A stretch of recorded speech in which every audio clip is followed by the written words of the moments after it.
So YK Communications first began as Ganado Telephone Company in 1948. It was started by my great-grandparents, Roy and Gertrude Young, and has been a family-owned and operated company since.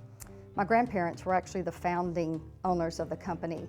Originally, the Green company from LaWard and the Young family from Ganado owned the company together, and they decided at some point to split the companies, and so the Greens kept the LaWard area, and my grandparents bought the Ganado area. My great-grandparents, Roy and Gertrude Young,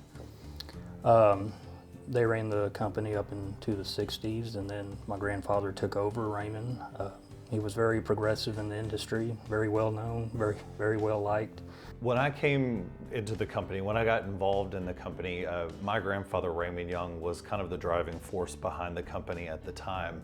And I spent many hours, many days as a small child around the company with him. He passed along some great pieces of information and a lot of advice. I know the one thing that I think about more than anything else is he would always tell me, never ask an employee to do something you're not willing to do yourself. And I know that's true because I have seen him in the ditch, digging the ditch, and the employees standing around watching him, and that's how he wanted it.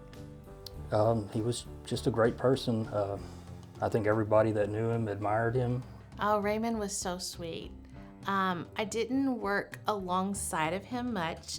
When I joined YK, he was already kind of semi-retired.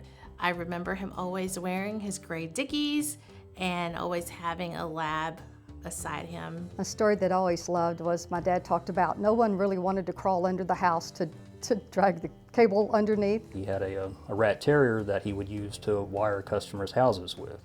He would tie the wire to the back of the dog and let the dog run under the house to stretch the wire. Named, I think it was Chip. I'm going with Max. That he trains to grab the cable and run it under to the other side.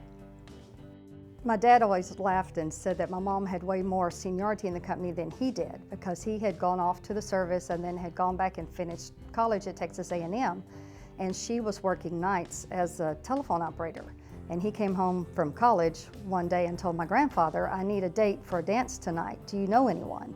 And my grandfather said, I have a cute little widow working for me at the switchboard. So he called her, took her out on a date, and the rest is history. My dad would be working poles, repairing the lines on the telephone poles, and my mom would be going to town to the grocery store or whatever and would hear a whistle. And she finally learned to look up because it was my dad on the pole whistling at her. But I really feel just continuing to build on something that would provide for his family and carry on a legacy is something that was really important to him. Now, as the fourth generation in the company, I get to work with my brother Kirby and my cousin Roy as we lead the company into the future as the next generation. You'll very seldom ever hear me say I own the company.